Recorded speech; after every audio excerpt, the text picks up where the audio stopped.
Muito bem.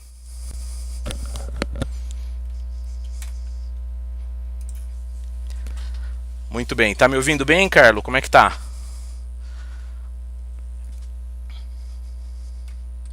Tá ótimo, tá ótimo. Joia. Fui lá colocar Eu não pensei, caracas. minha camisa do aglomerado, poxa vida.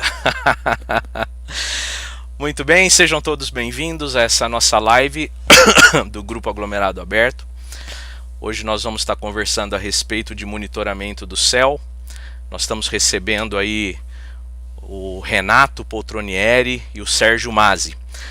Durante a nossa live, nós vamos estar sorteando, tá? Esse livro do Neil deGrasse Tyson, Física para Apressados, né? Astrofísica para Apressados. E é novo, eu só tirei a embalagem para poder colar o selinho do grupo, tá bom? E tem também alguns meteoritos que o Renato vai sortear. E o Carlo vai sortear também um meteorito de 1,5 kg, né? Brincadeira, essa brincadeira. Mas para você poder participar do sorteio, é importante que você participe do chat, tá bem? Então faça alguma pergunta ali no chat e eu vou disponibilizar para você a lista, desculpa, o formulário para você poder se inscrever então, mas tem que ter feito uma pergunta. Aproveita, já se inscreve no canal. Nosso canal não é vídeo todos os dias, nós fazemos com cada mês um vídeo, quando temos convidados ilustres. Então, seja bem-vindo aí ao nosso canal, tá bem? Nós vamos começar então e vamos apresentar aqui os nossos convidados de hoje e também o pessoal da casa, né? Então, aqui está o Carlo. O Carlo, ele é membro do grupo e ele que apresentou o Renato pra gente, né? O Renato Poltronieri da Bramon. E por meio dessa ação do Carlo, eu acabei colocando 3 câmeras aqui no meu quintal, faço monitoramento. O Adam, que está aqui com a gente, colocou a câmera dele para funcionar ontem, né? E tem mais pessoas que estão se preparando aí também para participar desse trabalho tão bonito que a Bramon faz e que a gente vai conhecer um pouco melhor hoje. Bom, e então vamos lá. O Carlo, tá animado para ouvir os dois aí, não? Muito, muito. É sempre interessante ouvir os amigos da Bramon que fazem um trabalho excepcional. E anteontem caiu um bólido lá no Nordeste. Eu estou animado para ouvir o que eles estão descobrindo, o que estão analisando. Bacana. Legal, muito bom.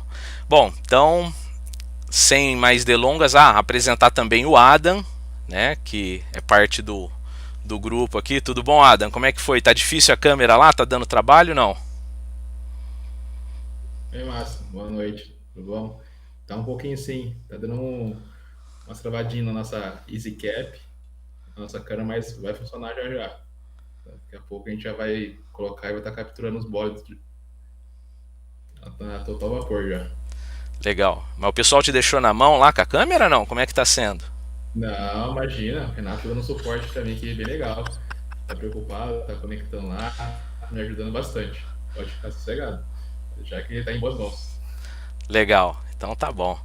Bom, e aí? Eu tô curioso para saber como é que começou essa história aí da Bramon, por que a gente monitora o céu, como é que essa coisa funciona, né? E para falar com a gente está aqui o Renato e o Sérgio, né? E como é que vai ser a divisão de vocês aí? Vocês vão brigar de faca e resolver quem fala primeiro ou vai brigar para resolver quem fala por último? Como é que vai ser? Vamos passar a voz para o futuro presidente do Ramon aí, o Sérgio Masi. Que bacana. Então, aí o Sérgio. A Bramon surgiu de uma forma até repentina, vamos dizer assim, uma junção de colegas e deu certo aí desde 2013. Mas aí agora você define aí pra gente o que você acha melhor ou eu, Sérgio aí, ok? Você tá há quanto tempo na Bramon, Renato? Eu sou o pontapé inicial da Bramon, É, né?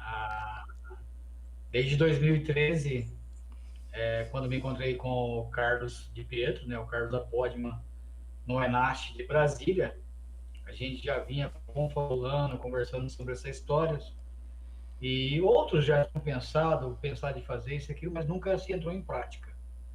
Aí no final de 2013, com o apoio do Carlos e também o próprio Eduardo, que hoje se encontra na Exos, né, ele fazia parte do nosso grupo, é um colega, também desenvolve um trabalho lá na Exos, e então a gente começou a fazer os primeiros testes, comprar equipamento, comprar computador, o que seria necessário, para então rastrear e monitorar o céu. E a gente conseguiu essas 6 pessoas aí logo de início.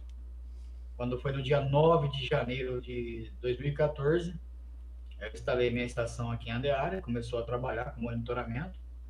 O Carlos ligou dele, que até então ele morava em Brasília, o Eduardo em São Vicente, São Paulo. E começamos a fazer esse monitoramento do céu com as nossas câmeras aí, com os problemas que a gente tinha, fora os gastos enormes, né?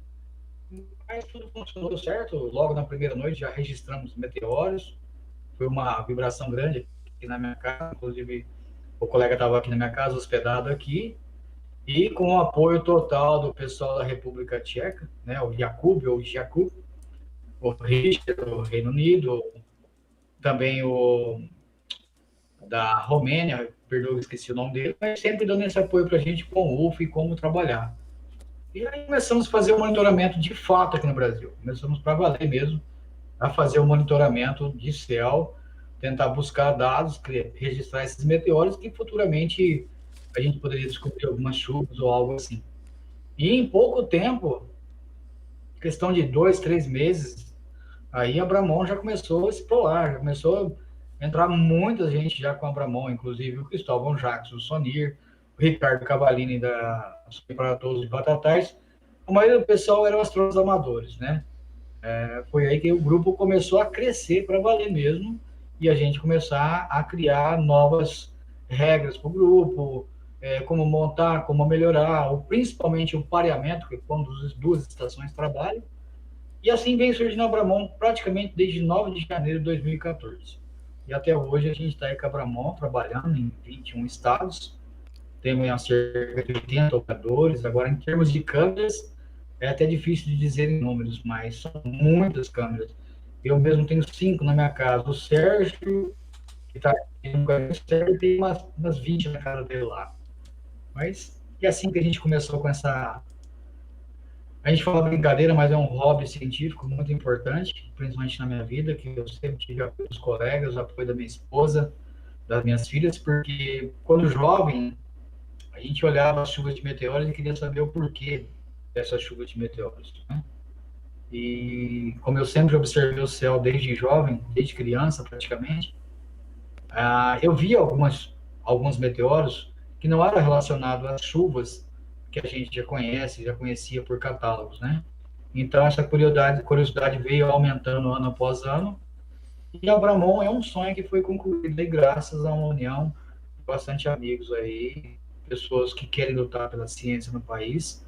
Somos astrônomos amadores, nós temos doutores, nós temos dentistas, nós temos várias pessoas com várias funções, pedreiros, nós temos aposentados, nós temos advogados, temos funcionários de prefeitura, nós temos funcionários de Estado, nós temos doutores, cientistas dentro da Bramon. É uma união. Eu sempre falo no grupo que a Bramon é uma família. A pergunta então não é desde quando você está na Bramon, né? A pergunta é desde quando a Bramon está em você. Realmente. Ela está no sangue. Só quem me acompanha mesmo sabe. Como eu falei, a Cristiane sempre aqui comigo, desde o início, em cima da casa, e sobe da casa e desce casa para arrumar equipamento, e ela junto, e bólido acontecendo, que aconteceu vários bólidos, e a gente não poder registrar, e dor de cabeça com o computador, mas tudo foi um aprendizado. Foi magnífico, é maravilhoso e está sendo muito bom. Embora também eu trabalhe com a área da astronomia, astrônomo amador, a gente tem um reconhecimento da Sociedade Astronômica. Eu tenho o grupo de astronomia, que é o Astrocam, né, que a gente faz trabalhos telescópios na rua, palestras, observações já desde 2009. Né? Então, a gente já perdeu a quantidade de cidades por onde nós já passamos fazendo esse trabalho, né? Mas com o advento da Bramon, as coisas começou a apertar um pouquinho. Começou a apertar porque a gente tem que dar acesso às estações, a gente tem que ajudar um colega, um companheiro que está com um equipamento que não está funcionando. Então, vamos dizer assim, foram 2, 3 anos aí bem apertado, vazava madrugada aberta, o Zurita, o Carlos, o Lauro estão tantos no grupo, e cada um tentando dar um pouquinho para poder fazer essa máquina funcionar. E hoje em dia eu posso falar que a gente está um pouco mais aliviado, quem pega esses encargos, a exemplo próprio do nosso amigo aqui, o Maz, aí, que entrou com força total, está me ajudando muito, ajudando a Bramon, né? Então, quando eu não tenho tempo de resolver um problema, ele está ali e resolve.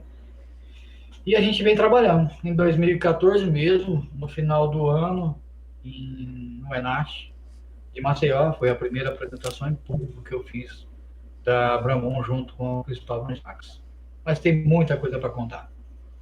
Legal, muito bom. E Sérgio, e aí, como que é aí tá dando um suporte, tá junto, tá capturando aí com o Renato, com o pessoal da Bramon, como que é isso? Bom, boa noite a todos, é um prazer estar aqui, agradeço muito o convite. Bom, é uma surpresa, na verdade, porque a gente está nessa região, uma região que tem aí uma condição climática e de poluição de PL bastante complicada, né? E eu me perguntava se seria possível, se seria conseguiria gerar dados válidos. Então tomei conhecimento da rede, o trabalho da rede, um trabalho de reconhecimento internacional. Eu falei, poxa, deixa eu ver se eu consigo aqui de São Paulo, né, do meio dessa grande região aqui poluída, fazer algum trabalho de relevância e poder colaborar com todo o grupo, né? E eu sou um dos caçulas aí da Bramon, né? Eu procurei aprender, aprendo muito. Cada apoio que a gente dá para os colegas, eu mais aprendo do que ensino, na verdade. Então, é bastante gratificante poder participar e colaborar aí com todo o grupo. Legal, muito bom. E vocês têm uma apresentaçãozinha pra gente, né? Porque assim, a gente sabe que existem mitos, né, em tudo que alguém vai fazer. E alguns mitos relacionados a meteoro, por exemplo, é que é algo assim, que só a NASA faz, né?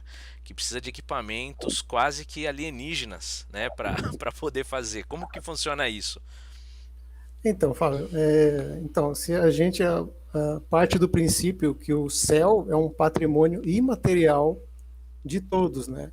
Então a NASA, ela, claro, detém hardware, dinheiro, né, apoio político e econômico, né, para fazer, mas o céu é de todos. Então a gente parte desse princípio básico, né?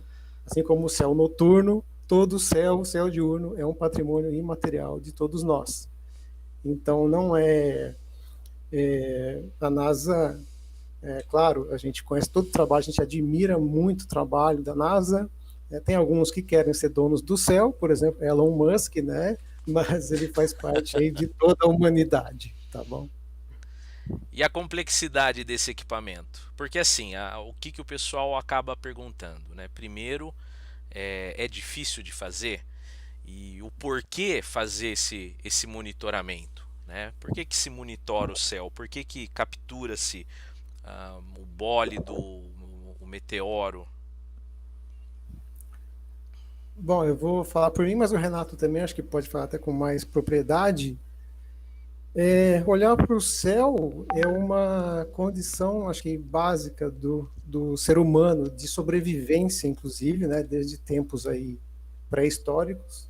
Entender o que se passa no céu é fundamental para a sobrevivência, né?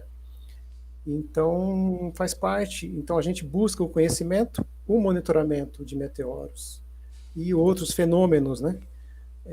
Assim, faz parte, é uma variante da astronomia profissional e amadora, né? E eu percebi que é possível, sim, fazer em qualquer condição de climático ou de poluição luminosa, contribuir sim com todo esse trabalho científico aí.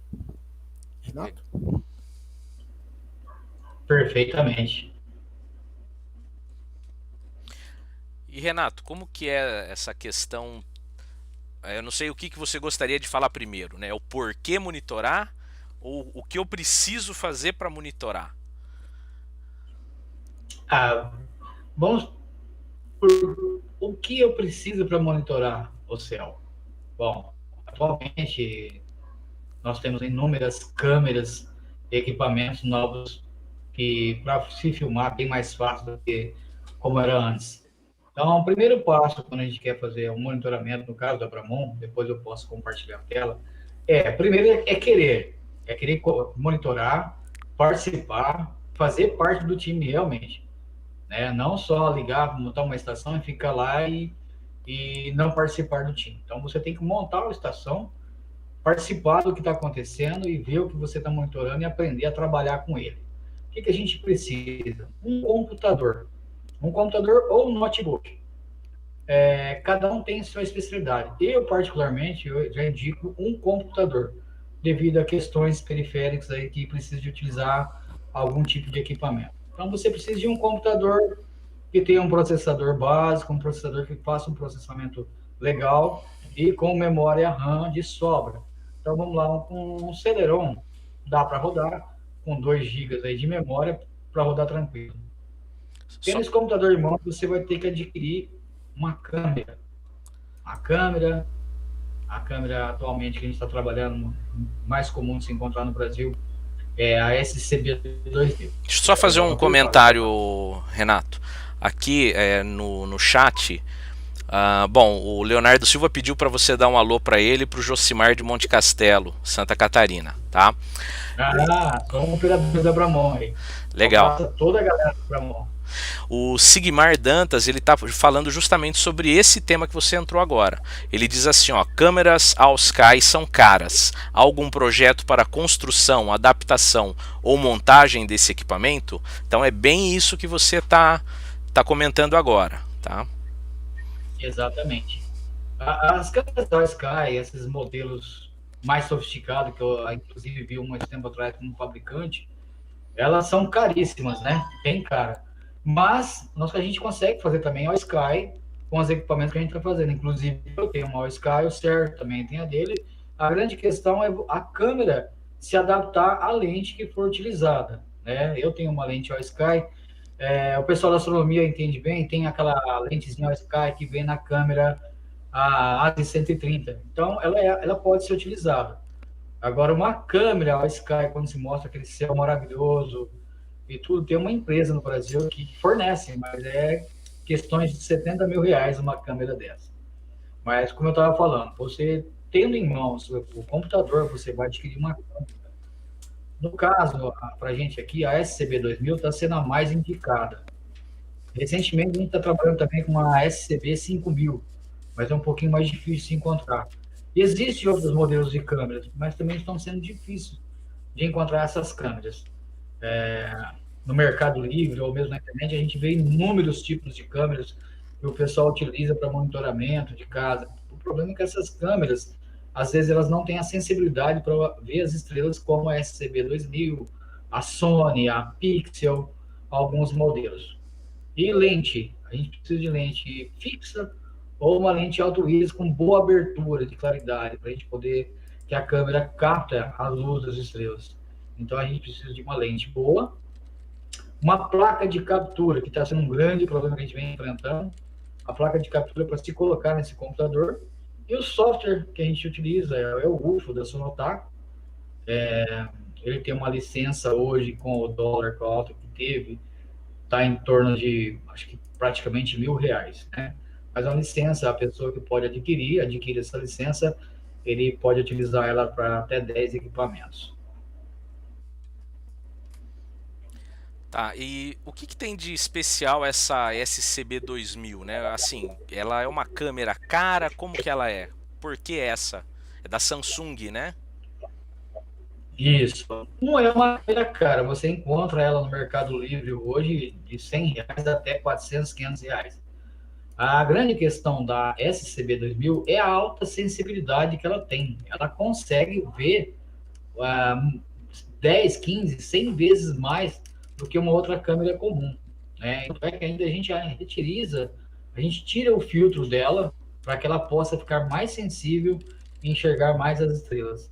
Então, essa é a grande questão. A SCB-2000, a SCB-475 também, que está difícil de achar, ela tem uma alta sensibilidade para registrar o céu, para pegar as estrelas. E é isso que a gente precisa do monitoramento, porque quando você registra um meteoro, não precisa ser um bólido, mesmo que seja um meteoro pequenininho, como as minhas estações, algumas estão ligadas aqui agora. A câmera, além de ver aquele meteoro que registrou, que o software registrou, você consegue ver as estrelas de fundo.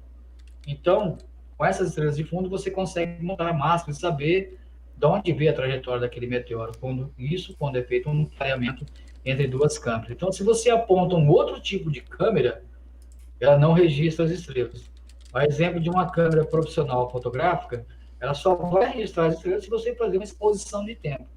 Então, a SCB já faz isso sem precisar dessa exposição, devido à sensibilidade que ela tem. E é a câmera mais fácil e mais encontrada no Mercado Livre, no momento.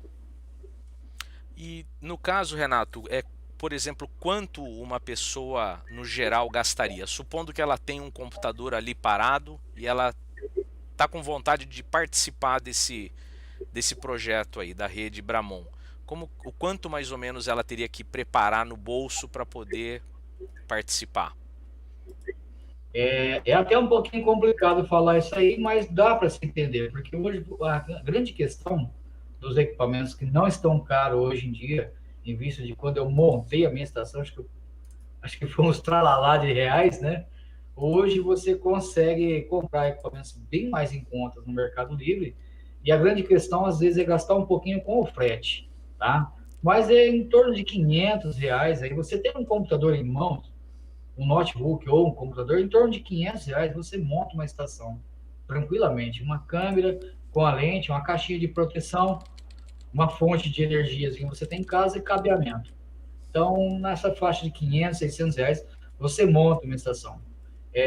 Por que eu sugeri um computador e não um notebook?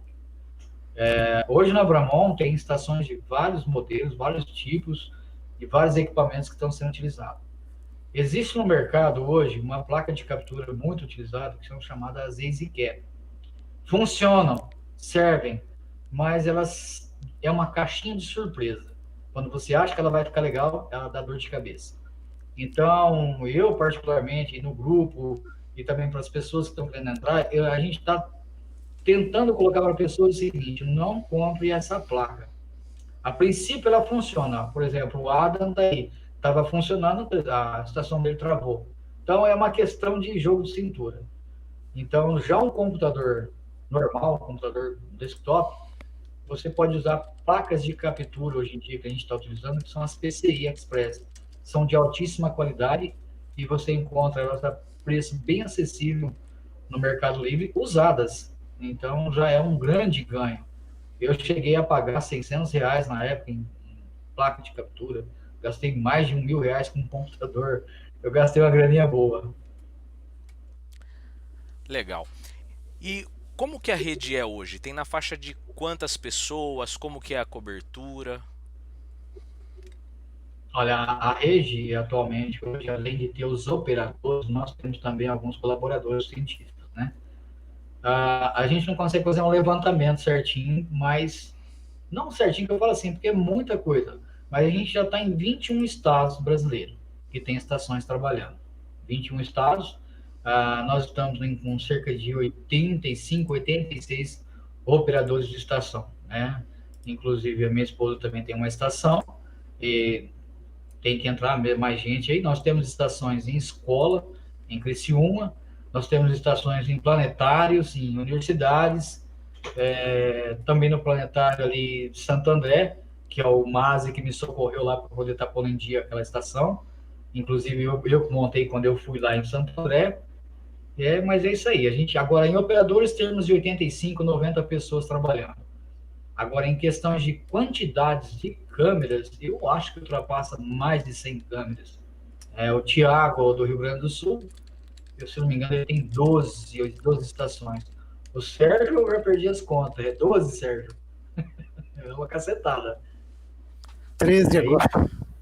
13, né? Eu tô com 5. Então, cada um apontando para um lado, trabalhando. E o principal da Bramon é a gente tem que fazer o pareamento dessas câmeras. Nós precisamos que o mesmo meteoro que desceu e foi registrado por uma estação, também outra estação capte o mesmo. Porque com essa triangulação, nós conseguimos delimitar e consegue ver a órbita desse objeto. Então, é muito importante que a estação esteja trabalhando, que o operador pegue mesmo a estação para trabalhar. Ele vai gastar um pouquinho de tempo todo dia de manhã cedo para ir analisar o que registrou, se foi sujeira, se foi um inseto, se foi um meteoro e fazer o análise. Isso aí é o mínimo que um operador pode fazer, deixar a estação em dia e funcionando. Legal, ó, estão perguntando aqui, ó, quais softwares são utilizados, né? O monitoramento é automatizado? Então acho que você respondeu um aqui já, né? Que o operador ele interage um pouquinho todo dia, né? Exato. O operador tem que estar atento todo dia. Ligou a estação dele durante a noite, ela vai trabalhar a noite toda sozinha. No dia de manhã, ela vai desativar a captura e ele vai fazer análise daquilo que ele registrou. O software, no momento, até hoje, a gente está usando o software que é o UFO Capture da Sonotak, do Japão. É o único que a gente tem. Os norte-americanos têm um também, é muito caro, né? E talvez a gente consiga desenvolver, junto com parceria com os amigos aí de outro país, um novo software que está sendo analisado. Mas no momento é só o UFO da Sonotak mesmo. A gente não tem outro que faça esse trabalho. É o mesmo utilizado pelo pessoal da República Tcheca, Reino Unido, Japão e os demais grupos aí em outros países, com exceção da ANS norte-americana. Tá. Deixa eu agora perguntar uma outra coisa aqui. Por que fazer esse monitoramento, Renato? Com o que ele colabora, né? Qual que é o produto, né, que acaba tendo nesse monitoramento, tá? Por que fazer isso tudo? São várias respostas e às vezes uma resposta muito categórica não faz parte do meu conhecimento, mas em especial, primeiramente, a gente quer capturar esses meteoros, saber da ocorrência, por que eles acontecem e principalmente de onde vêm esses meteoros. Então, essa é uma das funções que a gente faz, é registrar eles.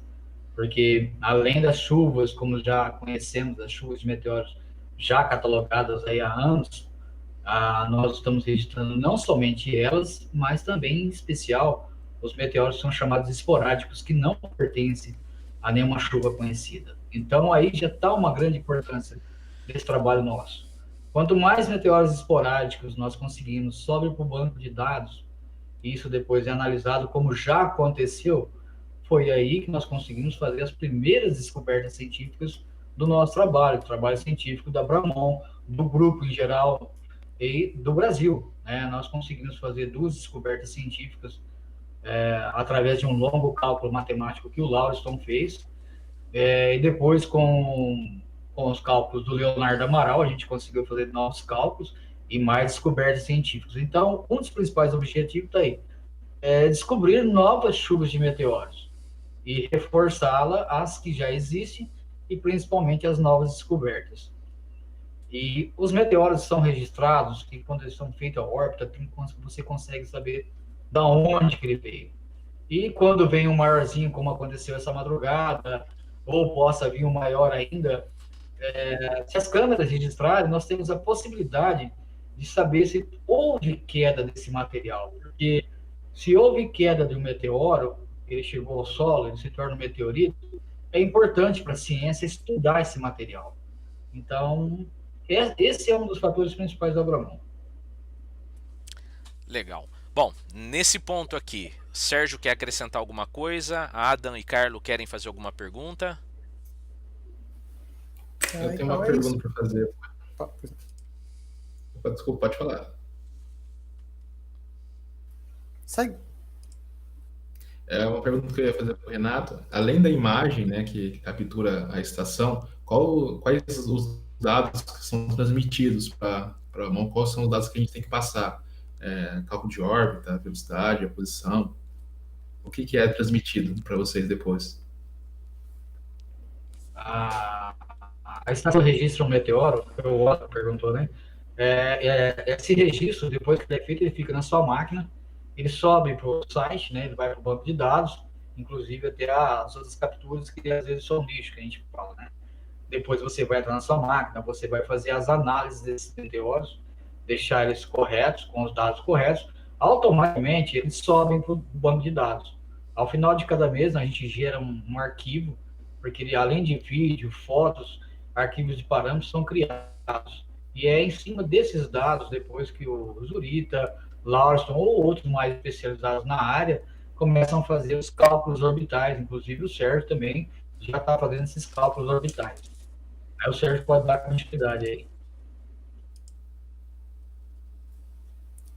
Então é isso, então, vários parâmetros, né? Após o desafio das análises, né? Quando você tem uma estação, você tem aí que fazer a limpeza dos falsopositivos, né? Na minha área aqui, a gente tem um grande número de aeronaves, temos balões aí que causam problema para a segurança aérea, né, residencial. Então, alguns insetos, né, eu brinco com os colegas do interior que inseto a gente não tem muito aqui por causa da poluição atmosférica, né, mas em compensação o que tem de aeronave, né, é uma coisa impressionante. Eu estou numa área aqui dos 3 aeroportos, né, e a gente pega bastante aeronave e consequentemente, muito falso positivo, né? Então, o desafio é fazer a limpeza desses dados, fazer a análise para que suba para o site, né? Então, a gente vai ter análise de velocidade, posicionamento, né? E quando várias estações captam o mesmo meteoro, ou pelo menos 2 estações, a gente tem esses dados, a gente consegue verificar a órbita, e aí vem uma das maiores, acho que, recompensas, né, para o operador, que é quando você consegue determinar uma órbita e você vê que o objeto veio de Plutão, da região de Plutão, ou além, né, de Saturno. Então, isso aí é bastante gratificante, muito interessante, porque você pode conseguir analisar, verificar um provável corpo parental, né, um corpo causador dessa chuva desses detritos que ainda não foi identificado, ou um cometa que ainda está por vir, ou que já passou. Então você tem todo esse levantamento aí de ciência. Né? Legal. Carlos, obrigado. Sì, io queria che seria interessante ouvir o que é exatamente uma chuva de meteoritos. De meteoros. Renato, quer explicar, Renato? Pode falar, eu quase não entendi a pergunta, o som tá ruim. Ah, tá bom. A pergunta é o que significa uma chuva de meteoros, né? A chuva de meteoros, assim, a gente classifica como um radiante, né, de onde se originam alguns meteoros, e esse radiante ele pode estar associado à Terra cruzar a trajetória de detritos, né, ou de cometas, ou de asteroides, que a gente chama de corpo parental, né, o causador dessa trilha, como no caso de alguns cometas e asteroides. A gente tem várias chuvas de meteoros ou de detritos, né, que a Terra cruza esse trajeto, essa órbita deles, associadas a cometas, né, e alguns asteroides, o cometa Halley, cometa Swift-Tuttle, cometa Thatcher e vários outros, né. Renato, complementar, Renato? Ah, não, é isso aí mesmo, Sérgio, que eu estava respondendo a minha pergunta do garoto. Mas é isso aí mesmo. A chuva de meteoros, ela vem de algum corpo parental, né, que passou pelo rastro da Terra e largou aquela poeirinha de detritos de meteoros. E só colocando, né, quando a gente registra uma nova chuva, que é o que foi que ocorreu, então ela foi gerada por algum corpo parental, o qual a gente não sabe. E, de repente, com esses estudos, com essa pesquisa que a gente faz com a Abramon, o que pode acontecer futuramente? Com essas novas descobertas, com as chuvas que nós temos, e a cada ano a gente está registrando mais meteoros das nossas chuvas, um estudo maior em cima, de repente nós conseguimos saber não só de onde que eles veio, mas qual foi o corpo que gerou essa chuva. É bem difícil, é complicado, mas podemos acertar, né? A exemplo, eu esqueci o ano, quando a gente começou a registrar a Lua também, quando existe chuva de meteoros, Carlos, Fábio, quando existe uma chuva de meteoros e a Lua está na sua trajetória e está visível para a gente, além das câmeras monitorando, nós estamos colocando os telescópios com câmeras monitorando a Lua, que já rendeu um impacto de meteoros na Lua durante uma chuva de meteoros. Então, também é interessante para a gente e é pesquisa científica, né? Cabe agora, não sei mais para frente, se NASA ou alguém que for lá com alguma nave ou algum satélite registrar essa cratera que possivelmente foi criada e foi um impacto que nós registramos, né? Agora só fazer um comentário, né? Existem meteoritos lunares, né, que a gente vê por aí. E imagino que seja nesse processo, né? Um meteorito impactou a Lua e acabou então ejetando material lunar que acabou caindo na Terra, né? Provavelmente. Legal. Ó, só aproveitar aqui e fazer um rápido corte aqui. Tem aqui ainda algumas perguntas. O Sigmar Dantas pergunta sobre quantas câmeras são recomendadas por PC, tá? Então é claro que isso varia de acordo com o PC, mas tendo um bom processador é uma pergunta que eu tenho interesse em saber também.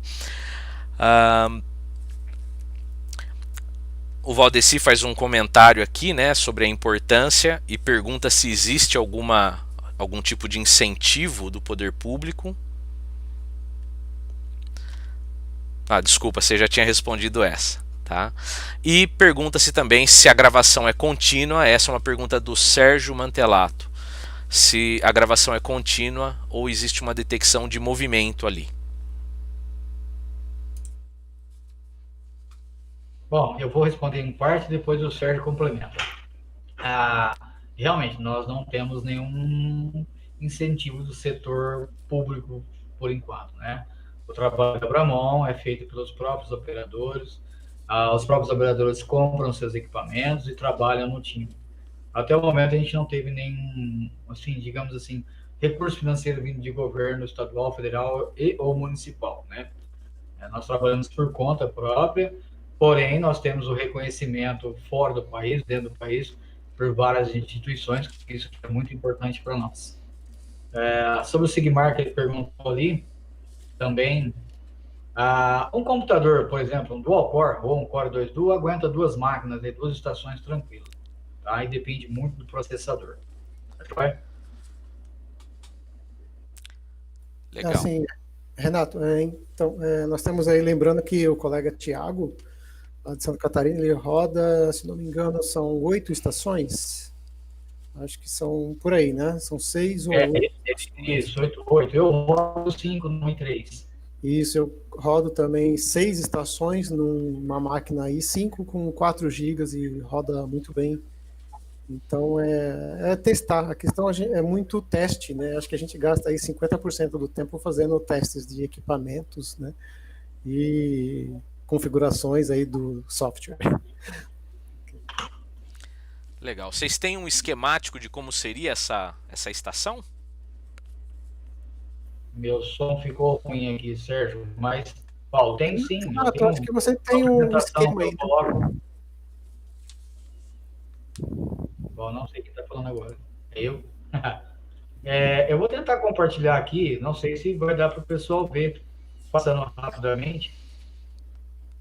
Se você me permitir, eu tenho um esqueminha de como montar a estação.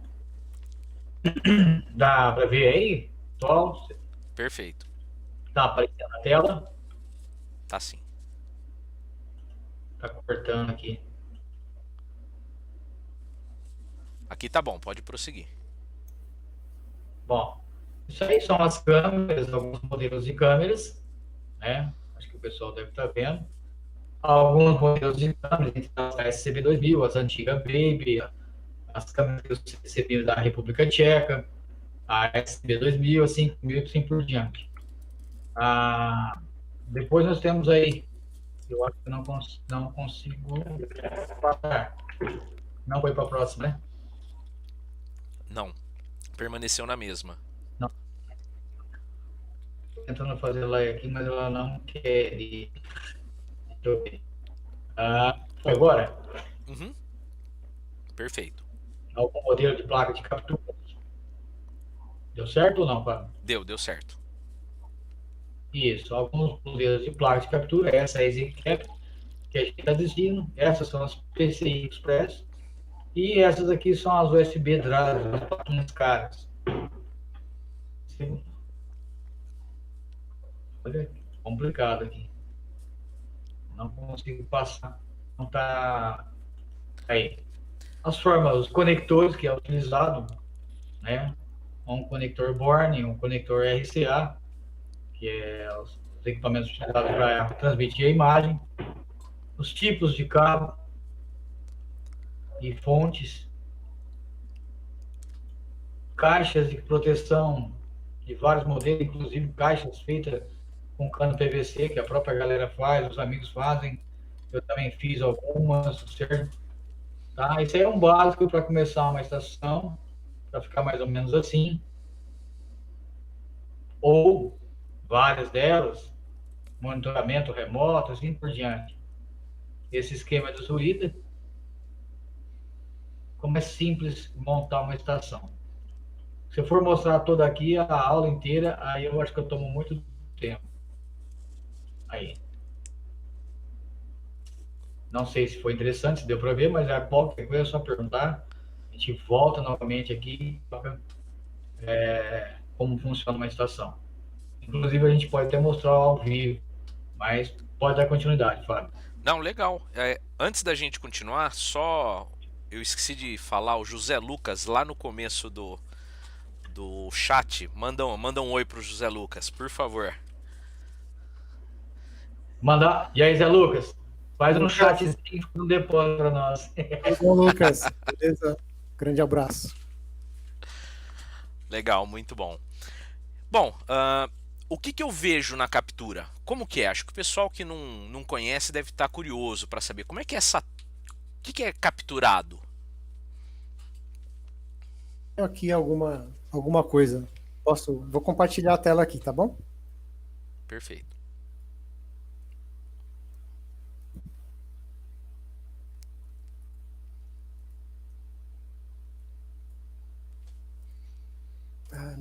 Minha tela tá aí? Chegou? A gente consegue ver sua tela, mas o slide principal ele tá escuro. Ah, tá. Beleza. Então, Agora foi. peraí. Então, vamos lá. Acho que eu errei. Deixa eu voltar. É o Shift F5, né? Isso. A em tela cheia agora. Vamos ver. Bom, aqui são alguns meteoros registrados aí pela câmera número 4. A câmera número 4, ela aponta para a região do centro de São Paulo, Avenida Paulista. Então, e para o Renato. Aponta para a área do Renato, oeste aí do estado de São Paulo. Isso aqui é uma composição de capturas num período de cerca de 15 dias, com cerca de 10 dias úteis aí. Então, são os meteoros maiores capturados. Então, é uma câmera que tem um ângulo de visão de 47 graus, um ângulo diagonal, tá? Um ângulo diagonal de 47 graus. É uma SCB-2000 também, estação número 4. Deixa eu ver se eu consigo seguir. Esse é só um exemplo de algumas capturas de meteoros. Tá? Vamos ver se vai rodar.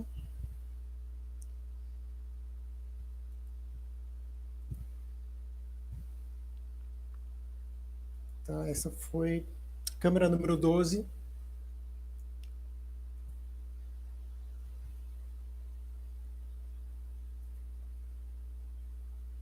E essa outra câmera. Então, são exemplos de alguns meteoros sobre a região metropolitana. O vídeo não está aparecendo pra gente, Sérgio. Não aparece? Não, o vídeo não aparece. Tá. A impressão que eu tenho é que tem uma outra tela sua que sobrepôs. Você compartilhou a tela ou a janela? Deixa eu ver.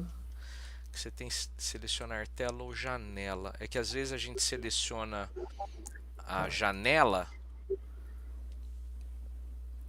Se você selecionar uma janela e for exibir outra coisa em outra janela, ele continua dando foco na primeira. Então, compartilhe a sua tela. Tá, eu compartilhei a tela. Vamos ver. Agora acho que você consegue mostrar. Será? Opa! Deu pra ver. Foi? Foi. Ah, sim. Eu acho que tá isso tem. Olha lá. Tá, então essa foi uma câmera a número 12. Essa também a 12. Essa é um outro meteoro também registrado por várias estações. Então a gente consegue calcular a órbita desse meteoro específico, né? E aqui um exemplo da captura câmera número 2. Por curiosidade, eu estava fazendo uma live com o Cristóvão, do Sonier, e esse meteoro aconteceu durante a live, eu só vi depois, né? Então foi bastante interessante também. O vídeo desse meteoro. Interessante, essa câmera é uma câmera SCB 5005N, uma câmera que eu adaptei a lente, eu peguei uma lente 4 milímetros e fiz uma adaptação com cola e funcionou, né? Então, a gente fica feliz aí de ter conseguido aí bons resultados. Nada que uma cola não resolva. Exatamente, né? Às vezes resolve, né? Então, o colega falou da AllSky, eu adaptei uma AllSky com a SCB 2000 e uma lente que eu tinha de uma câmera VR 360 graus que eu ia jogar no lixo. Quando eu ia jogar no lixo, eu lembrei da lente. Falei, não, vou arrancar a lente e vou usar numa outra câmera. E funcionou. Então, é uma AllSky de R$100, né? Se você for comparar com custos aí exorbitantes, a AllSky mais baratinha, boa AllSky mais baratinha para você comprar, sai em torno aí de R$2.000, R$3.000 para mais, né? Então são caríssimas. Então a AllSky aqui a gente consegue bons resultados, né? E deixa eu ver se eu tenho vídeo dessa AllSky, acho que eu tenho aqui, vamos ver se roda. Então você consegue, mesmo entre nuvens, você consegue perceber o objeto, né? Então, essa AllSky agora, eu coloquei ela para rodar 24 horas, então ela registra durante o dia também, ela grava num DVR, e então eu consigo ver de qualquer lugar como é que está o tempo, né, sobre São Paulo, enfim, então essa AllSky ajuda também nessa questão. Aí, Sérgio, um pouquinho na AllSky, Sérgio. Opa, voltando. Pois não. O pessoal perguntou sobre a AllSky. Olha, a gente conseguiu essa imagem, o Sérgio consegue, eu aqui não consegui. Mas é bacana, é um equipamento de baixo custo e a lente também, né, Sérgio? E consegue uma imagem fantástica do céu com a AllSky. Exatamente, foi uma surpresa, né? É muito gratificante você experimentar muito, né? Uma placa de captura que eu tinha há 12 anos, que estava no sótão, pegando poeira, eu peguei, montei essa placa, montei uma câmera, a câmera Pixel, que eu paguei R$ 49,90, né? E coloquei na câmera número 1. A câmera número 1, ela deu esse resultado aqui, por exemplo. Esse é uma chuva de meteoros que tem origem na próxima estrela de Alfa Monoceros. Então, essa chuva, ela foi, esse surto, né, esse outburst, ele foi previsto, né, teoricamente, acho que foi no dia 22 de novembro de 2019. E foi interessante que no dia 21 o tempo estava fechado e no dia 23 o tempo estava fechado. O tempo abriu nesse dia 22. Essa câmera número 1 aqui, ela fez esse registro, né, desses meteoros. E para minha surpresa, esse registro aqui em São Paulo, ele foi comparável a um dos melhores do mundo, né, que teve lá nas Ilhas Canárias. Então, o colega, acho que Paul Hogemans, do E-Meteor News, ele entrou em contato, né, pediu mais informações, e ele pegou imagens que eu fiz em São Paulo, essa imagem, e outra imagem do colega Lauriston, lá do Ceará, e publicou, né, numa circular. Então, foi um resultado assim, bastante interessante, com uma câmera de baixíssimo custo e lente também, uma placa que estava aí subutilizada, né, jogada praticamente. Então, você vê que a questão do custo ela é muito relativa, né? Então, a gente não registra só meteoros, mas tem os registros de sprites. Então, uma das minhas maiores surpresas, fazer o registro aqui em São Paulo, no meio dessa poluição luminosa, é o registro de sprites. E tem os colegas, eles verificam os registros, fazem um levantamento, vai na foto do GOES e verificam onde estão essas tempestades, potencial elétrico dessas nuvens. Então é uma pesquisa bastante interessante, né? Então, bem interessante esse sprite, viu, Sérgio? Muito. Sim, Muito interessante. sim. Eu me recordo que no dia 12 de janeiro, 3 dias após montar a estação da Bramon aqui em Andrade, eu registrei já um sprite, coisa que nem o INPE acho que tinha registrado ainda aqui no Brasil. Isso é fantástico. Sim, foi bastante interessante. Inclusive, agora eu que vou fazer um comentário aqui, né? A Bramon foi quem registrou pela primeira vez o mesmo sprite tendo mais de um registro, né? Mais de uma estação. Exatamente. Foi pareado. Nesse eu participei. Então. Fora o Gigante Jet. Olha aí. Então tem vários colegas aí que fazem um trabalho sensacional. O Zac, o Zaparoli, o Jung, tá no Sul, são assim especialistas nesses registros aí, fantásticos, né? Então isso também são fenômenos ainda assim pouco conhecidos, né? Estudados aí há poucas décadas, mas são muito interessantes, né? E tem outras questões, às vezes o tempo está fechado, você fala, não vou pegar nada, então você faz o registro aí dessas tempestades e também é muito interessante registrar aí os raios, esses fenômenos elétricos todos, né? Outra atividade que a gente faz muito também são o registro de satélites, né? Para vários fins, né? Se fala muito hoje da constelação Starlink, mas a Bramon já há bastante tempo faz esse monitoramento. O Marcelo Zurita buscando alguns satélites aí que estão às vezes meio que perdidos, né? Então é uma atividade bastante interessante. Essa aqui foi uma experiência que eu fiz com o SCB 2000, com uma lente, até uma lente escura, uma lente 50mm f1.4, uma lente que a gente não recomenda muito, mas ela estava aqui, falei, deixa eu fazer um teste com essa lente, e acabou fazendo esse registro de Starlinks aí, passando aí junto aí ao braço maior da cruz, né, do Cruzeiro do Sul. Então é uma atividade também, o registro de satélites da estação espacial, de satélites históricos aí que a Bramon também faz, né? Um registro também possível com essas câmeras, né? E bastante interessante, bastante didático, né?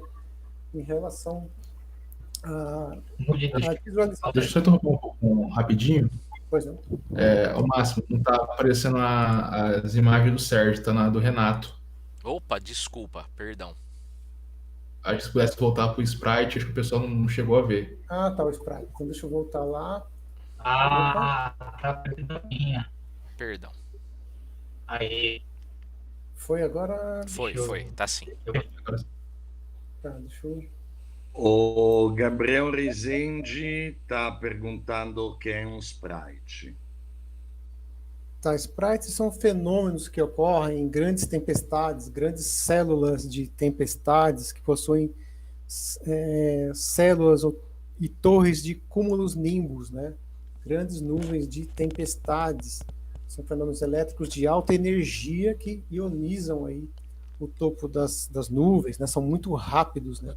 Difíceis de serem registrados. Se não me engano, foi um caça norte-americano que registrou pela primeira vez, eu acho que no final dos anos 80, se não me engano, e aí se começou a estudar melhor esses fenômenos, né? Então, o registro aqui desse sprite, aqui dessa região metropolitana, da região metropolitana de São Paulo, foi assim bastante interessante, né? E uma surpresa para mim, né? Porque o céu aqui realmente é muito luminoso, né? Então, esses são outros exemplos de sprites, né? A câmera número 1, aquela câmera que eu falei que fez de baixo custo, realmente uma boa surpresa. E, então, essa aqui é a câmera número 9, se não me engano. A câmera número 1, ela tem um apontamento para o norte verdadeiro. A câmera número 9, ela aponta para sudoeste. Azimuth, se não me engano, 230, 235, aproximadamente. Né? Outro fenômeno também, às vezes o tempo está fechado, né?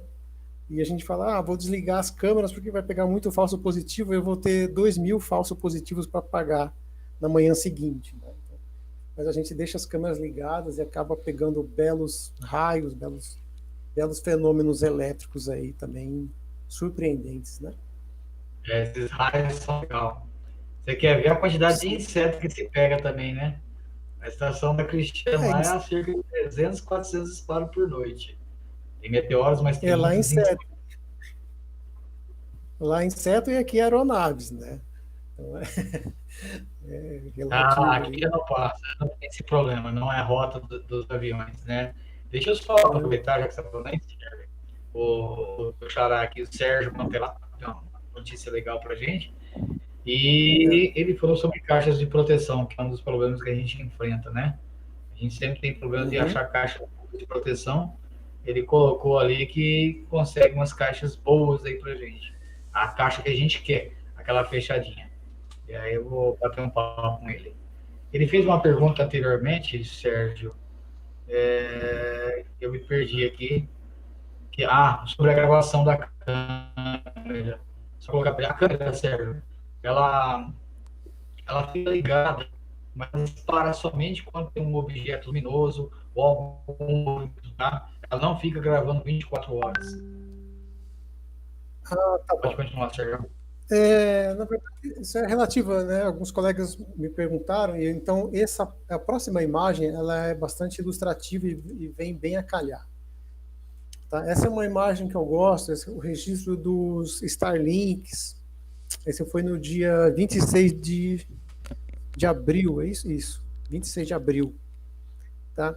Eu gostei dessa imagem, que é uma imagem dos Starlinks surgindo no horizonte sudoeste e sul-sudoeste, passando aí pela região do Polo Sul, né?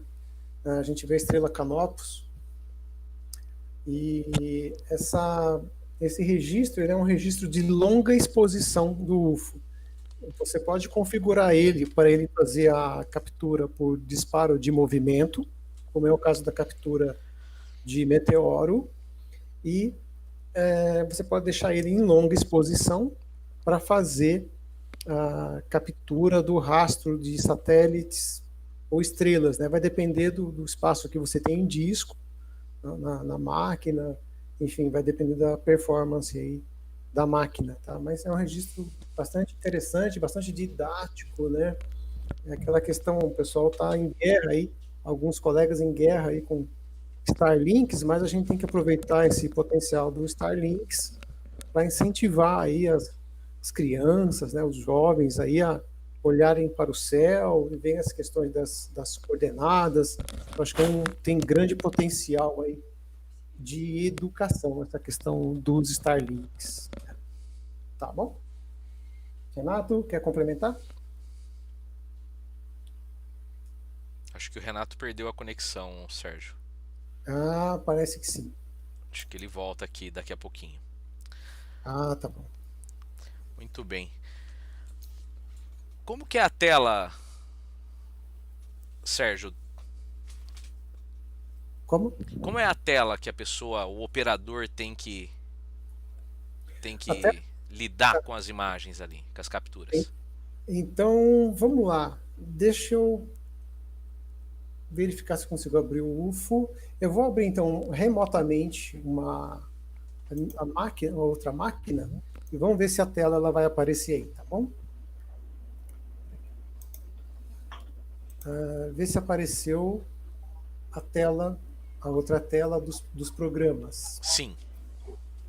Ah, legal. Tá. Então, essas são estações que estão operando nesse momento. Elas estão estação número 11, 12 e 13. Conseguem ver a tela? Sim, positivo. Tá. Então, essas são algumas capturas de hoje, por exemplo, tá? Eu vou tentar reproduzir, vamos ver. Tá, essa aqui foi uma provável falsa captura.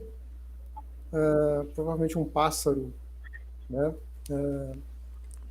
Aqui provavelmente também uma aeronave provável. E aqui um meteoro. Hoje um meteoro já registrado. Essa câmera ela aponta para uma região do céu que é a direção do aeroporto de Guarulhos. Então, quando o tráfego aéreo está normalizado, é uma região assim de bastante falso positivo e eu tenho que fazer uma configuração da câmera para não registrar todas as aeronaves que passam aí no local. Mas assim, se passar uma aeronave, estiver passando uma aeronave e um meteoro cruzar, ele vai salvar esse trecho, tá? Então o UFO a gente permite, o software permite essa configuração, né? Então, câmera número 13 tem um pouco de névoa, olhando para o centro de São Paulo, algumas antenas aqui da Avenida Paulista, aqui mal a gente consegue ver, mas quando o tempo está mais claro, a gente consegue ter uma boa visão. E eu tenho uma imagem de um meteoro nessa região bastante interessante. Deixa eu ver se eu consigo compartilhar. Ah, tá aqui, ó. Deixa eu ver. Então, essa é muito interessante que, assim, não importa a posição que você aponte uma câmera, você vai registrar vários eventos, né? Vários meteoros. E eu pensei comigo, eu vou pegar uma lente, a lente 50mm f1.4, uma lente não indicada, né? Uma lente relativamente escura. Eu fechei bem o campo e apontei para a região do centro de São Paulo. Agora as antenas da Paulista dá para ver um pouco melhor. Essa captura do dia 24 de junho. E olha só, a câmera subiu para teste e olha só o que ela tem.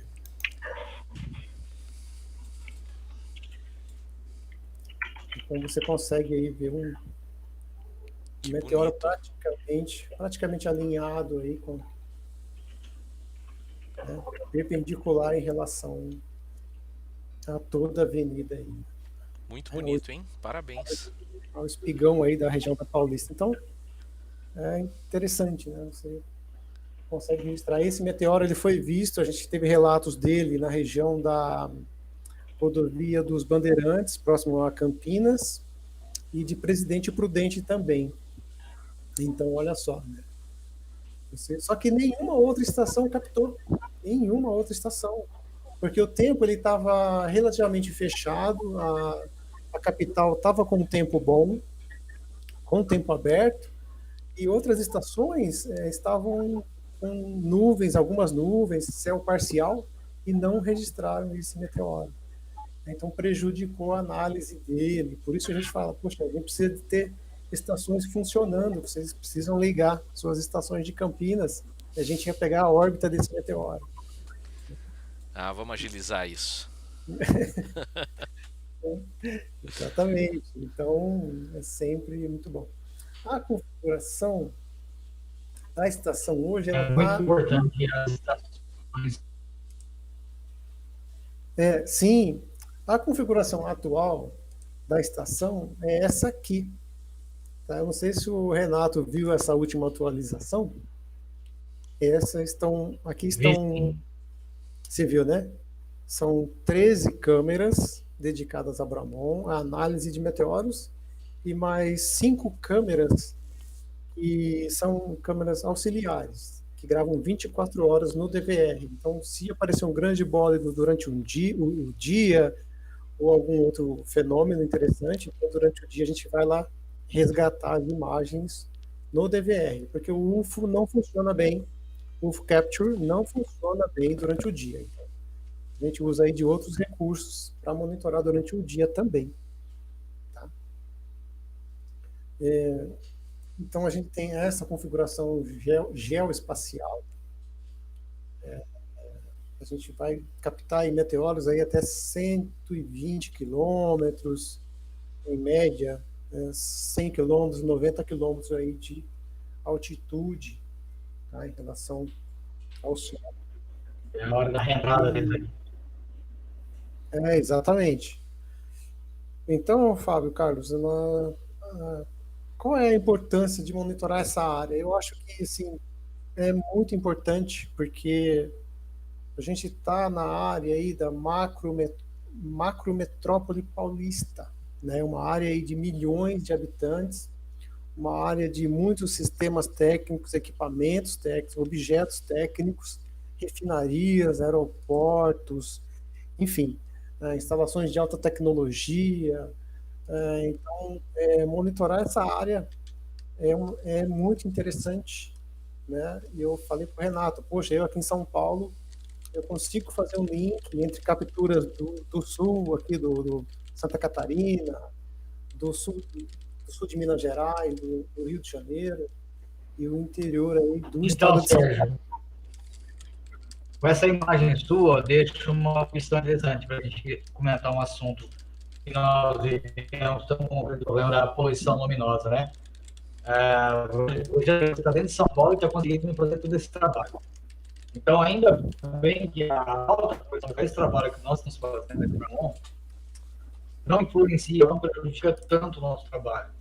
Ao contrário de uma observação com telescópio e equipamentos, tem fotos de céu profundo, né? Mas aí a gente tem uma ideia que a PL continua aumentando dia após dia. É complicado essa questão.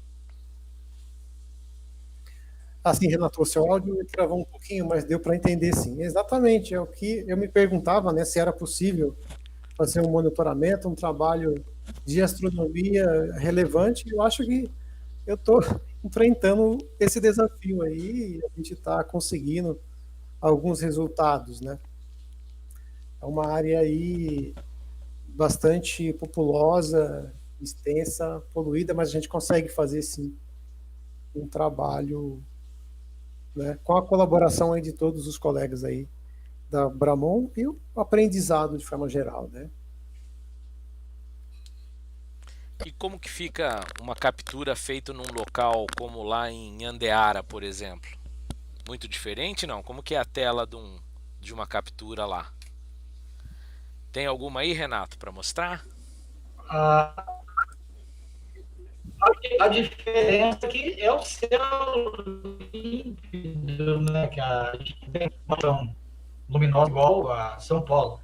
Embora agora estou com um pouquinho de nuvens aqui, bom, aí eu vou tentar compartilhar para o Sérgio, mas eu pergunto do Sérgio. O Sérgio está apresentando aí. A diferença é essa daí, a gente tem um céu muito límpido aqui, né? Então, a poluição luminosa não atrapalha muito aqui. Eu tenho imagens de bólidos, meteoros, tudo que você imaginar. Deixa eu tentar compartilhar para ter uma ideia. Acho que já saiu daqui. Tá, o ovo Kepler. Vamos lá. É mais de estrelas. É um pouquinho de nuvens. Não sei se está compartilhando aí para vocês.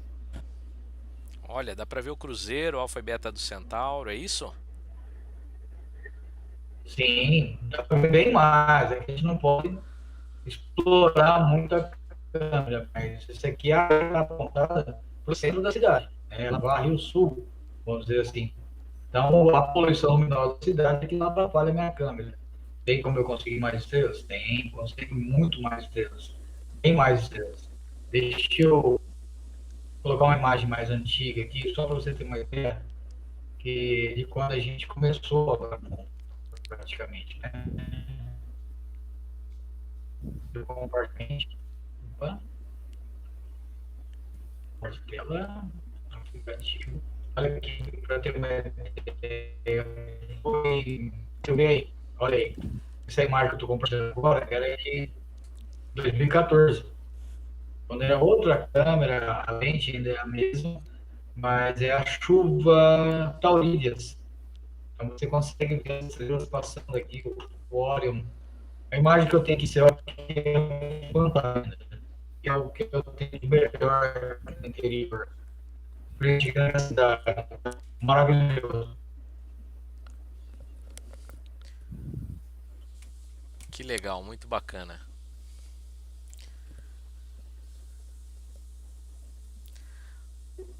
Muito bem. Bom, só quero fazer um lembrete então pro pessoal aí que está acompanhando a live, que a gente vai fazer vamos fazer o sorteio, então não deixa de se inscrever. Eu passei o link agora há pouco novamente, tá? E nós vamos sortear um Astrofísica para Apressados, é um livro novo, e também alguns meteoritos aí que o Renato tá cedendo, tá? Vai doar para a gente poder sortear. As estrelas são fragmentos.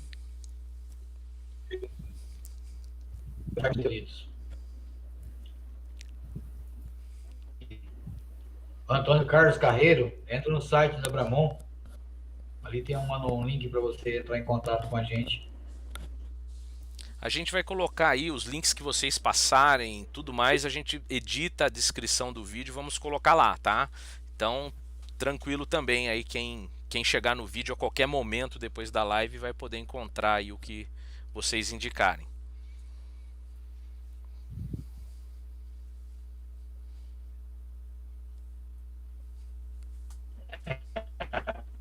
Não é o próprio comprar equipamentos. Tem as lentes.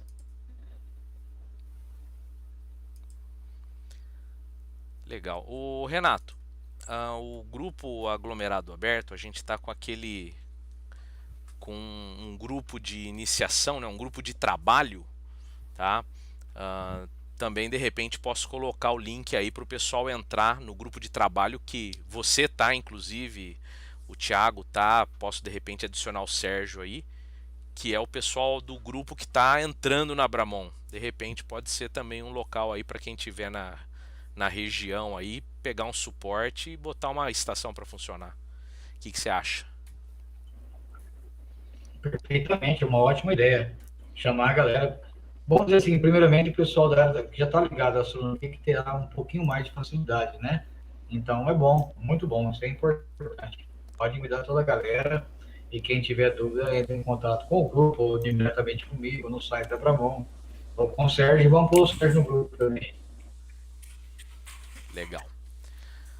Olha, eu tô vendo aqui, o pessoal está se inscrevendo lá. Nós temos 12 inscritos aqui para o sorteio, tá? São quantos meteoros, Renato? Quantos meteoritos? São 3 estrelinhas de fragmentos, né? De meteorito Benepó. Essas estrelinhas a gente sempre lembra que é um material que a doutora Pérez, o piloto, fornece, né, para a gente. No caso do Clube de Astronomia, o Astrocanha Bramon, já há um bom tempo, e essas estrelinhas elas são entregues para alunos, para operadores da Bramon, para todo lugar que a gente vai fazer palestra, apresentações, a gente sempre leva esse material para poder estar doando, presenteando, também sorteando, né? A gente leva para todos os lados esse material aqui, que é um material feito graças à doutora Beth Zucoloto, nossa amiga aí, faz parte da Bramon também, a Beth, e a gente consegue levar esse fragmentinho aqui, tá? Dentro dessa resina tem um fragmentinho, e a gente sorteia, entrega, distribui, entrega principalmente para as pessoas que apoiam o trabalho da Bramon.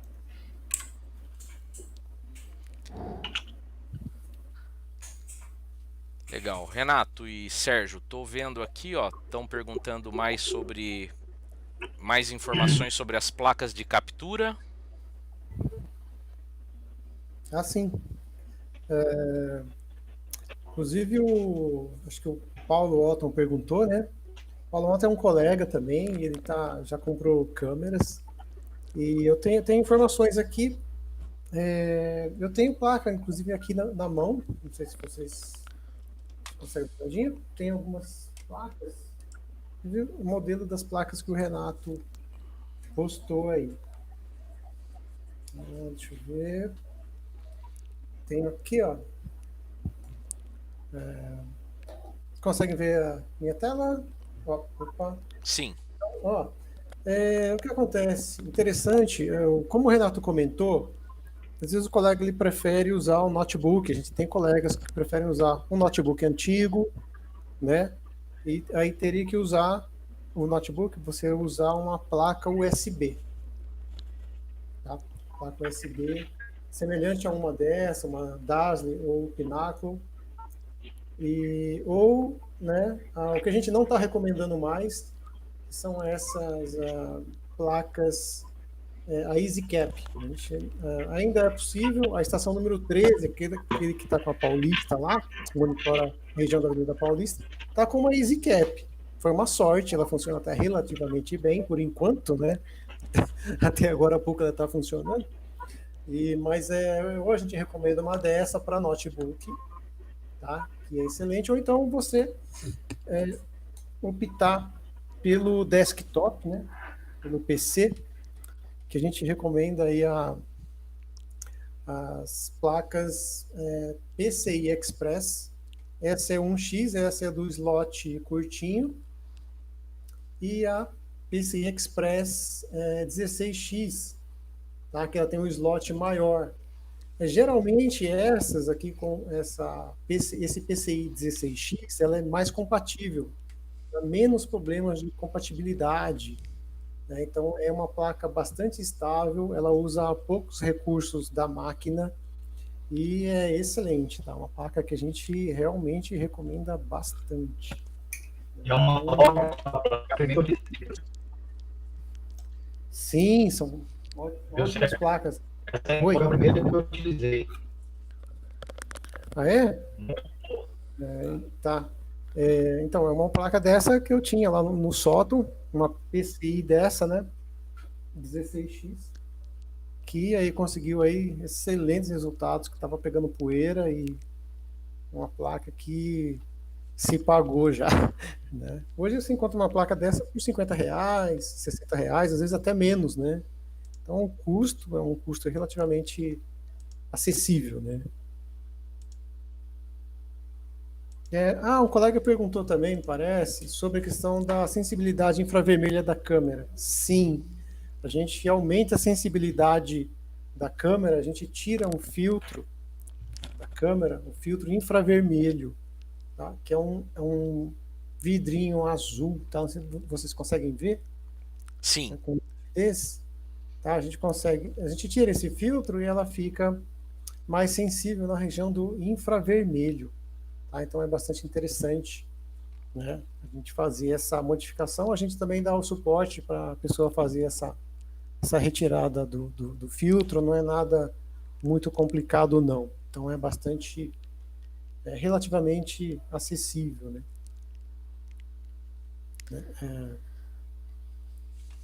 Lentes, foi comentada a questão das lentes, né? Essa é uma lente alto-íris, né? É f1.0, a gente recomenda uma abertura f1.0 ou menor, f0.95, que são lentes assim bastante luminosas. Essa lente ela já capturou bastante meteoro, está inclusive calcinada aí pelo sol, né? Vocês veem que ela era toda preta, mas o sol aí mudou totalmente aí a cor aí, essa primeira parte dessa lente, né? Então, são materiais relativamente aí acessíveis. Uma lente dessa você vai pagar aí hoje R$ 60, R$ 50, acho que menos até, tá? Uma lente f1.0, tá bom? Renato? Não, concordando plenamente, é isso aí. Eu também mostrei um tipo de placa, embora é um pouquinho mais difícil de encontrá-las, né? Mas para nós, são mais aqui. É a exemplo da EasyCap, no caso é uma Encore, uma ótima placa, ela é fantástica. Ela não dá defeito, não dá falha. Essas placas todas, é absolutamente importante. Não sei se tem pergunta nova aí. Eu queria Ô, Renato, tentar compartilhar mais uma vez a tela minha, mas eu não vou conseguir mostrando o Renato, seu. Renato, seu áudio está picotando um pouco.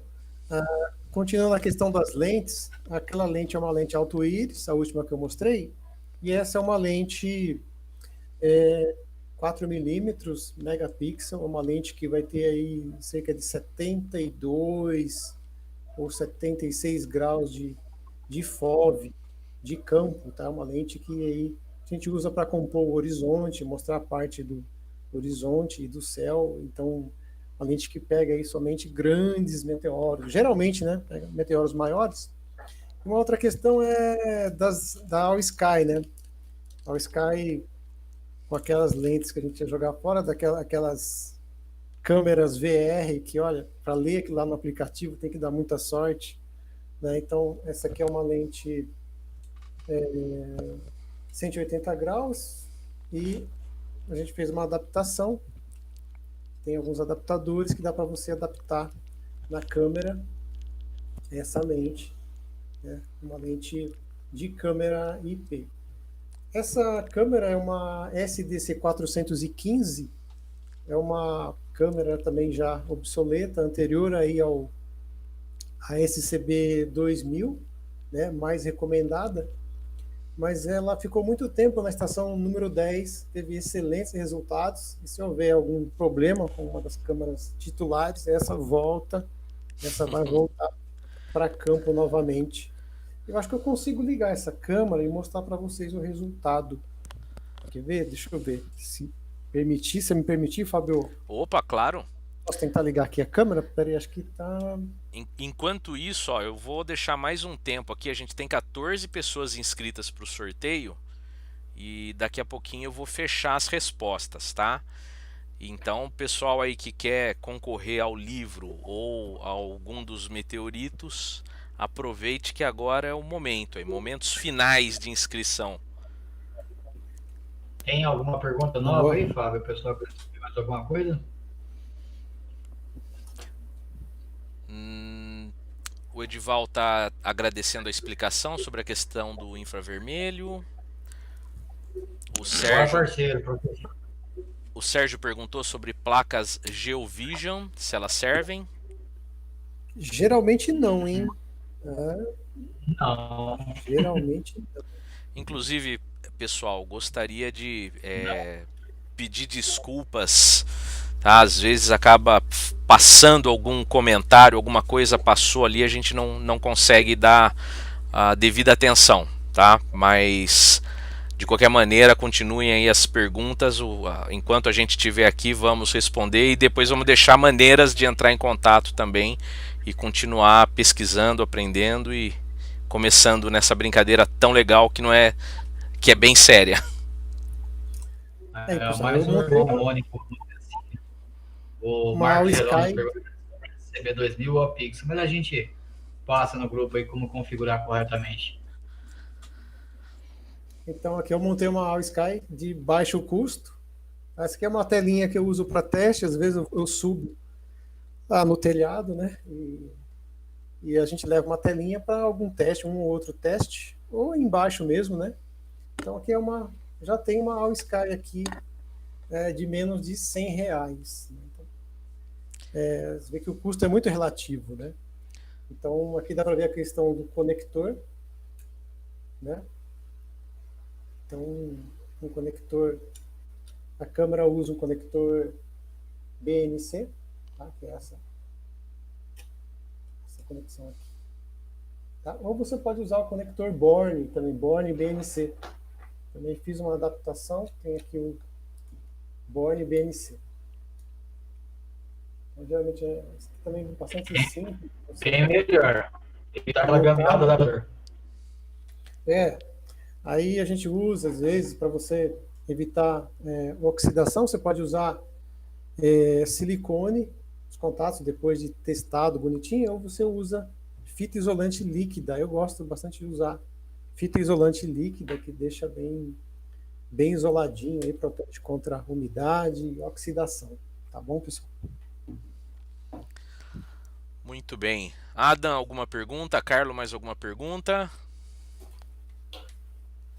Acho que tá ok. Acho que muito legal, muito esclarecedor.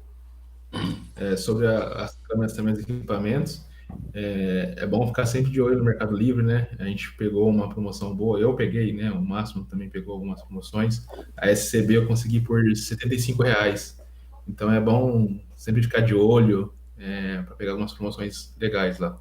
Se eu te falar que eu paguei em duas, paguei R$ 28 cada uma. Nossa. Então você vê que questão de custo é você pesquisar, garimpar, e a gente adapta muita coisa, né? Até a questão do cabo também. A gente recomenda o uso do cabo bipolar. Tá, cabo bipolar. Esse aqui, deixa eu tirar o ônibus espacial que tá atrapalhando aqui. Então, esse é o cabo.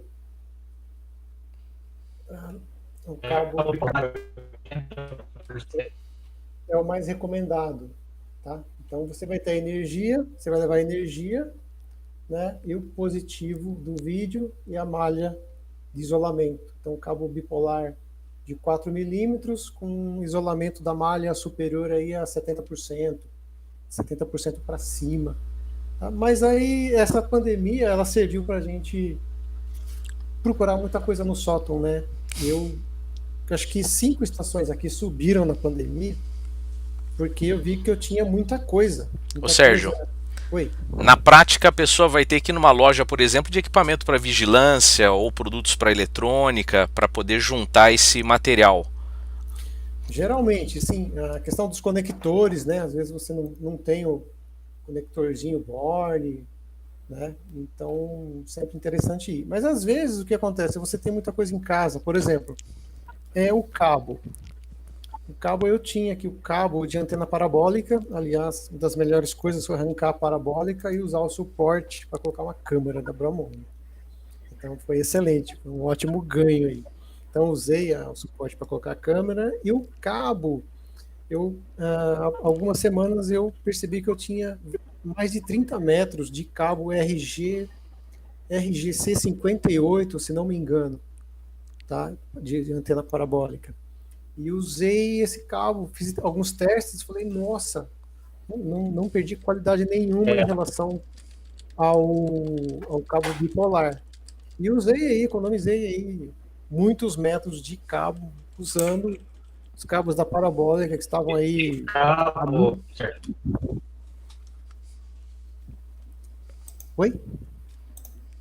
Não, esse cabo aí desde 2014 eu estou utilizando ele. Inclusive eu postei um vídeo no YouTube com uma estação antiga em várias espécies de cabo. Esse cabo bipolar foi o melhor deles. Até hoje a gente continua usando esse cabo bipolar. Então, às vezes, utilidade grande, como a gente acaba encontrando esse tipo de cabo. Mas a maioria do pessoal não consegue. Então, resta no mercado livre para procurar esse material, ou se algum colega não tem ele para estar passando para o meu colega. Eu mesmo mando o carro prontinho para várias estações. Sim. No Mercado Livre tem aí algumas opções, né? Várias opções de cabo. E procurar aí com boa qualidade dentro das especificações no site da Bramon. Aí tem todas essas especificações de cabo, de lente, câmera. Se precisar, entre em contato conosco também, tá bom? A gente dá aí suporte que for necessário, tá bom? Bom, pessoal, vou aproveitar aqui, estou fechando as inscrições, então quem se inscreveu, vi que pulou um agora aqui, fez que nem o Indiana Jones, passou por baixo da porta e a porta fechou, né? Conseguiu pegar o chapéu.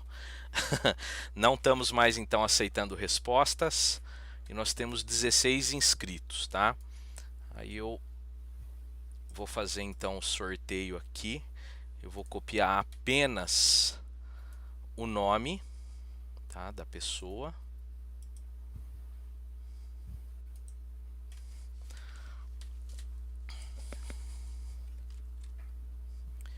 Estou compartilhando minha tela aqui agora, para que vocês possam ver o que vai ser feito.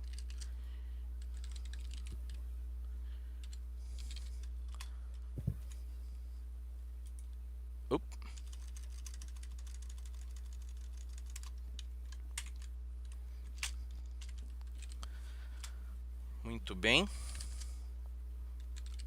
Vocês estão vendo minha tela?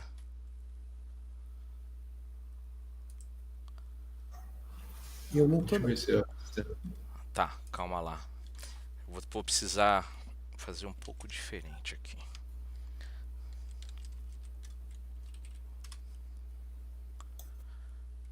Beleza. Então tá aqui.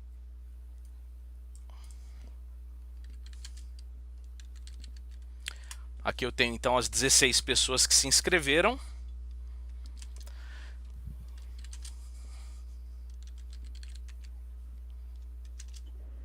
Eu acho que eu esqueci de me inscrever. Eu posso ganhar também? Você quer o meteorito, né? Eu quero o livro. O livro. Você tem alguma dúvida aí? A gente... Tô tentando acessar a tua estação de novo lá para ajudar ela. Tá, deixa eu só fazer algo assim bem... como é que eu vou dizer? Isento.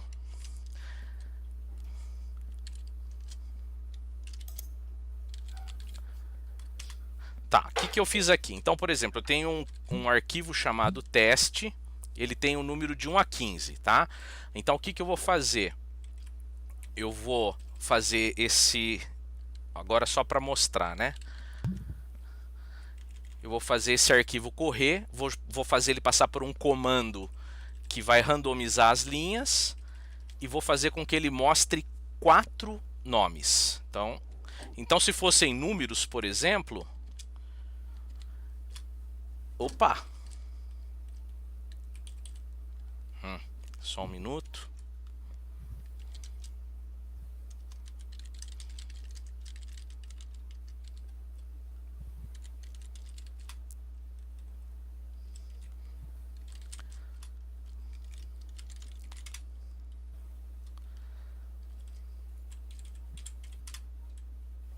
Beleza. Depois eu vou tentar compartilhar uma imagem para você. Compartilha aí, enquanto isso eu vou preparando o sorteio aqui, Renato. Ok. Quando a Bramon estava já bem mais no pensamento, eu tentava registrar os meteoros noite após noite com a câmera fotográfica. E numa chuva das olinídeas, eu registrei do quintal de casa 2 meteoros ao mesmo tempo. Uma câmera SX. Vou compartilhar aqui. Aí. Espero que esteja aparecendo. A Cristiane estava junto comigo quando eu registrei um meteoro passando aqui e o outro aqui. Caramba! Esse é meu quintal. Esse é o quintal de casa, não é uma câmera profissional, não. Tá? É uma Canon comum SX. Eu utilizo aquele softwarezinho hacker, né, que é o CHDK, que eu faço fotos do quintal de casa. Não é uma câmera profissional. Que legal. Muito bem, pessoal. Tô pronto aqui para o sorteio já. que aconteceu aqui? A versão do Linux mudou e aí então mudou o nome do comando, tá? O comando é unsort. Então o que vai acontecer aqui? Eu vou fazer o arquivo correr na tela, só que ele não vai para a tela, ele vai passar pelo comando unsort, que vai sortear, e aí eu vou pegar 4 nomes, os 4 primeiros nomes que já foram sorteados. Então, fazendo isso com o teste, veja que eu rodei aqui de 1 a 15 e ele colocou para mim o 4, 8, 12 e o 1, tá bem? Então, só que agora ao invés de fazer isso com o... Vou rodar de novo só para vocês verem, tá lá. Agora eu vou com o sorteio, tá bem? O que a gente vai combinar aqui? O primeiro número, o que tiver mais alto ali dos 4 que vão aparecer, o primeiro número não, o primeiro nome, é o que vai ganhar o livro. E os outros 3 vão ganhar um meteorito que o Renato está cedendo, tá ok? Vocês conseguem ver a tela? Dá para ler ali o que está escrito? Então vamos lá. Então vamos... Aumentar um pouquinho as fontes, Fábio. Consegue? Aumentar um pouco? Então calma lá. Isso, para aparecer lá na live, lá no Facebook, no YouTube.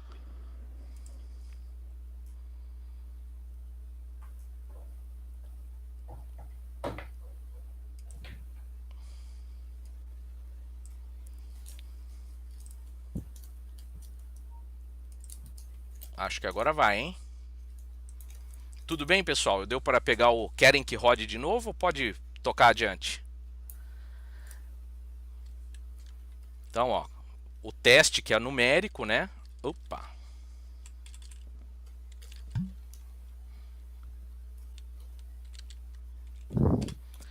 Então, ele vai estar sempre mudando, tá? Fazendo de maneira aleatória.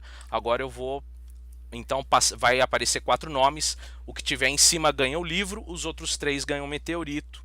E os ganhadores então são o Luiz Roberto de Andrade, ganhou o livro Astrofísica para Apressados, Rafael Nardi de Rezende, Thiago Boezing, espero estar falando certo, e o Fernando Gonçalves Silva ganharam então o meteorito.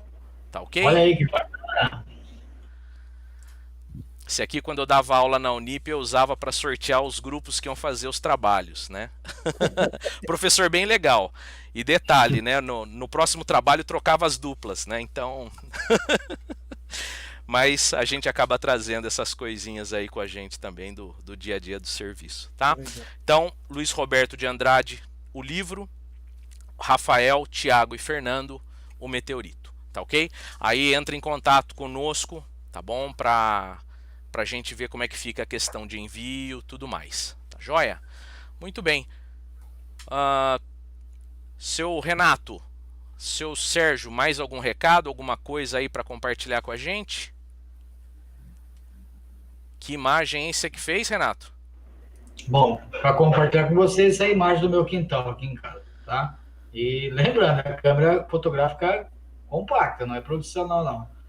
Bom, dizer para o pessoal, agradecer a todos que acompanharam a live, você em especial, o Carlos, grande amigo, o Alan, quem tiver dúvida, o que precisar, pode entrar em contato pelo Zap, pelo Face, pelo próprio site da Bramon. A gente está aí para poder ensinar a todos o que for necessário para se ingressar a Bramon. E vou colocando, né, às vezes a gente acaba esquecendo de falar, você não precisa ser um astrônomo profissional e nem mesmo um astrônomo amador para ingressar na Bramon. A Bramon é aberta a todos. Sérgio, últimas considerações aí? Bom, é isso, pessoal. Na verdade, hoje eu tenho várias estações, mas era uma frustração. Eu fazia muita coisa na fotografia, mas chegou 2018 eu falei, eu nunca fotografei um meteoro, não é possível. E eu falei, peraí, eu vou mudar essa história. E hoje a gente consegue fazer vários registros aí com uma boa ciência. Então, pessoal, quem tiver a intenção, não tem desculpa, morou na grande cidade, tem poluição, não tem desculpa, tá? Para montar, para fazer astronomia, e dá para fazer com baixo custo. Entre em contato conosco, a gente vai dar todo o suporte, a gente dá o suporte de software, de hardware, né, de equipamento, de programas, enfim, tá? Então não tem desculpa não, para fazer ciência, astronomia. Hoje, nesses tempos aí de pandemia, de até a gente ver, está vendo muita negação da ciência, negação do método científico. Acho que cada live, para levar a ciência, um pouquinho de ciência, eu acho que tem que ser comemorada assim, tá bom? Então é eu que agradeço. Tá joia. Então, quero encerrar agradecendo a todos aí que participaram, tá? Que estão aí junto com a gente desde o início, os que entraram depois. Parabéns aí aos ganhadores, tá? E parabéns aí a Bramon. A gente sabe que é um trabalho de longa data, um esforço enorme, tá? E é muito gratificante ver os frutos que está dando, frutos científicos inclusive, tá? E obrigado a todos vocês aí, a gente se vê na próxima live. Até mais. E não se deixa de se inscrever no canal. Até mais. Falou, pessoal. Obrigado aí para vocês. Tchau, tchau. Obrigado, Boa Márcio. noite. Tchau, boa noite. Boa noite.